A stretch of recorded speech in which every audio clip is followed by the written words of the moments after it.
täna on 1. veebruar ja tegelikult ma tohutult lootsin, et ma saan jaanuarikuu jooksul selle tikandi valmis, aga ei, viimased ristid jäävad veebruari 1. päeva. Ja teha on mul veel, kui ma täpselt räägin, siis 5 ristpistet ja umbes 80 poolristpistet. Ja siis on kõik selles mõttes, et ristpisted ja poolristpisted on valmis, siis läheb minu töö pessu ja siis tuleb tikkpiste peale. Ja praegu ma teengi siis oma viimased 5 ristpistet ära. Viimased pisted tulevad siia.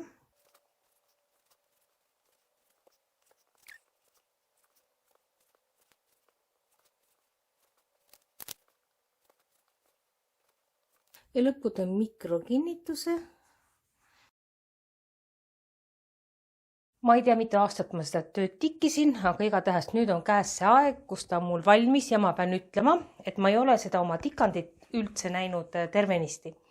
Et ma olen näinud ainult sellist kitsast lõiku sellest ja kogu edasi kerinud, et nüüd koos teiega võtan ma hea meelega lahti selle tikandi ja vaatame, kuidas see tikand välja näeb. Väga-väga põnev.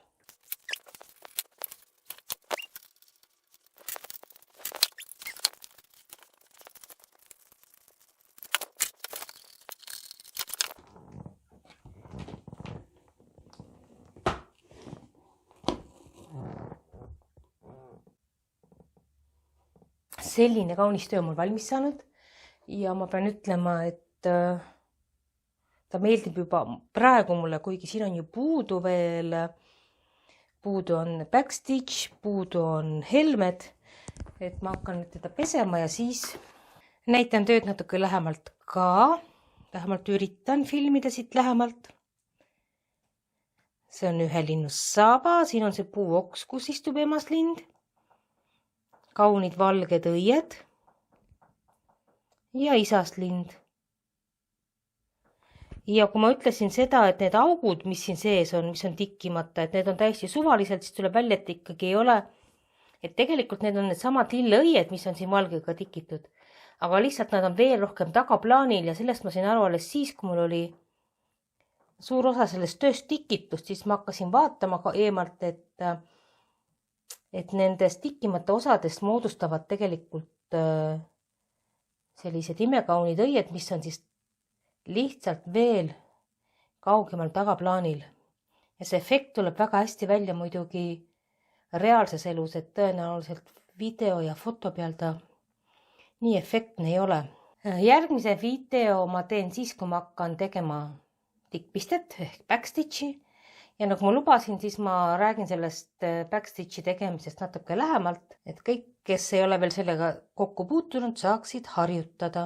Suur tänu kõigile, kes te olete laikinud mõnda mu videot ja isegi kui te ei ole seda teinud, et lihtsalt vaatamisest ka suur tänu, sellepärast et siis ma tean, et olen olnud kellelegi vajalik. Mul on nüüd valmis kogu tikkpiste ehk siis backstitch tikitud. Ja nüüd on mul jäänud veel helmed panna peale. Ma tükk aega mõtlesin, et kas ma hakkan helmeid siia panema või mitte. Vaatasin pilte, mis ma internetist leidsin ja mõtlesin, ma ikkagi panen helmed ka siia peale tikin. Ja siis, kui mul tõesti nad üldse meeldib, et eks mul on alati võimalus nad siit ära võtta.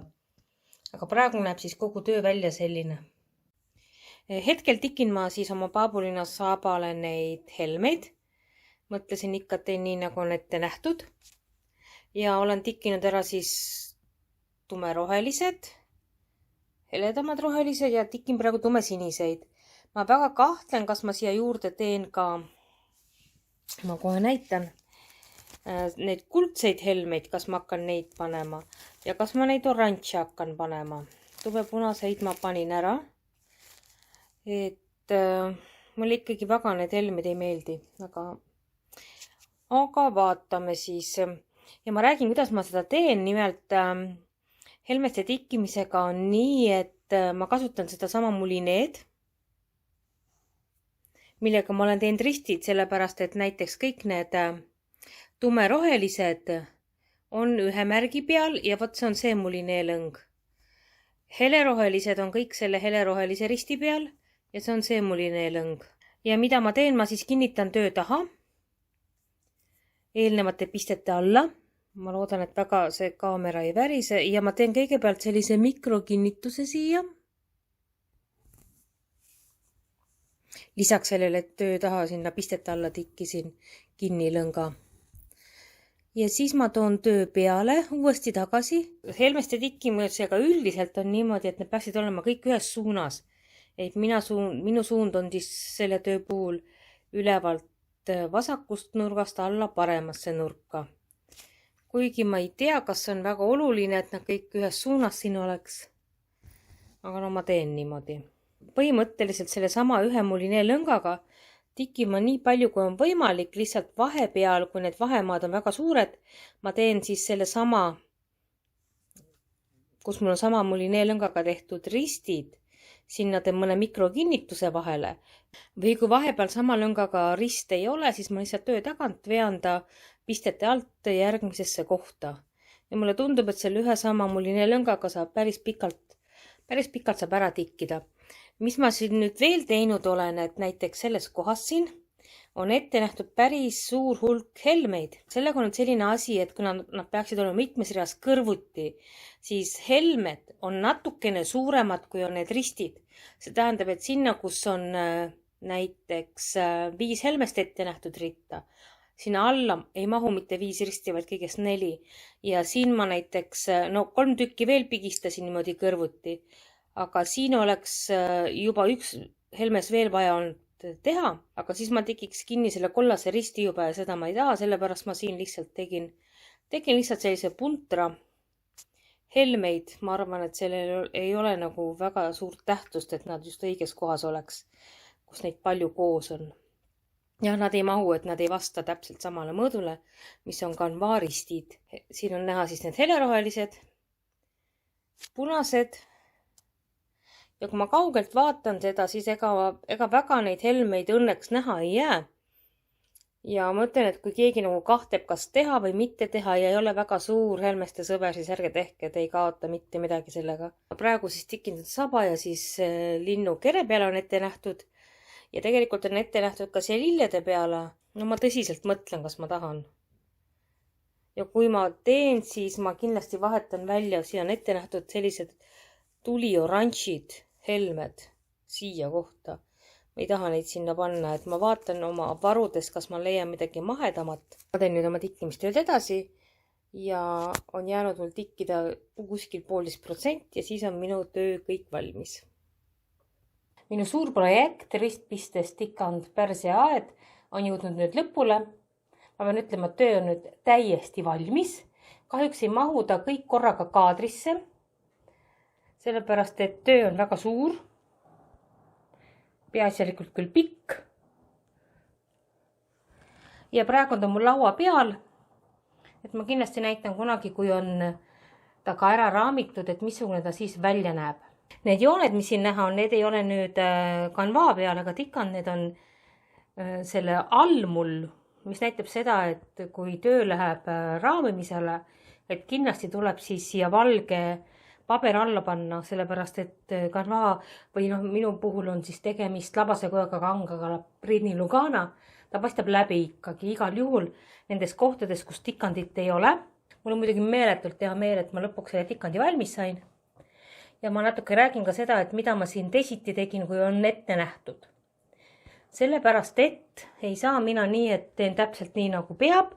Mina tahan ikka oma mingit loomingut sisse panna.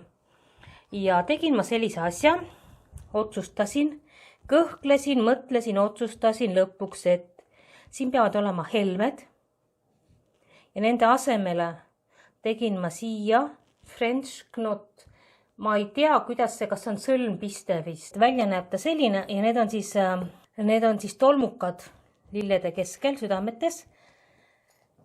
Ja kuna mul need oli järgi, siis ma otsustasin, et ma kasutan nendeks ära need südamikud, aga värvid on mul võetud täpselt nii, nagu on ette nähtud helmestega tikkimise puhul.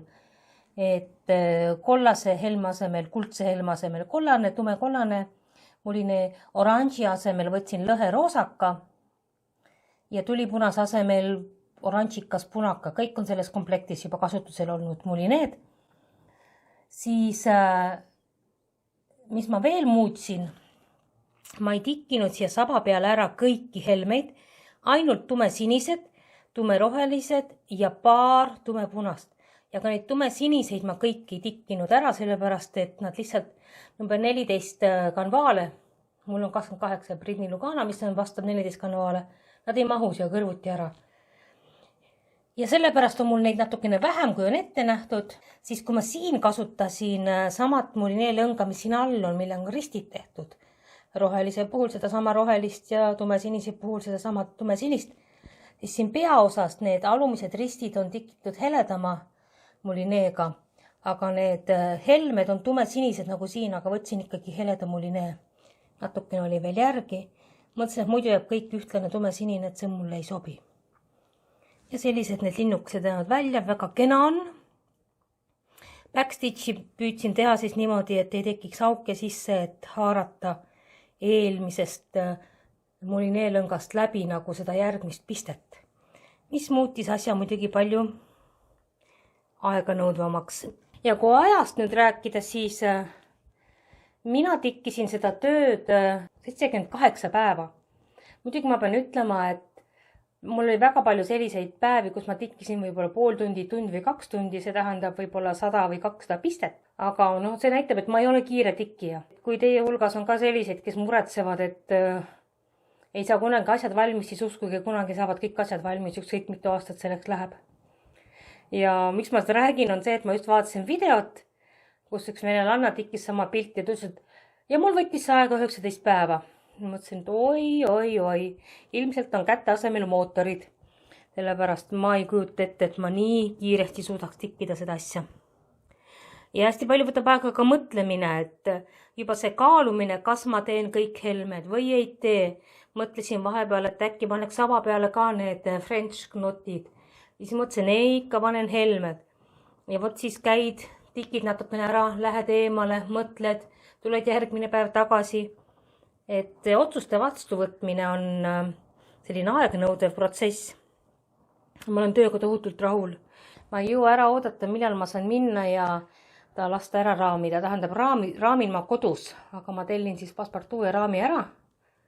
Ja kodus siis ise käsitsi tõmban ta raami peale, pingutan ära. Selline näeb välja, terve pilt. Aitäh kõigile teile, kes te siia olete mitmes kord juba tagasi tulnud, et vaadata, kuidas mul läheb. Ma loodan, et teil läheb oma käsitöös ka hästi. Ilusat kevadet teile!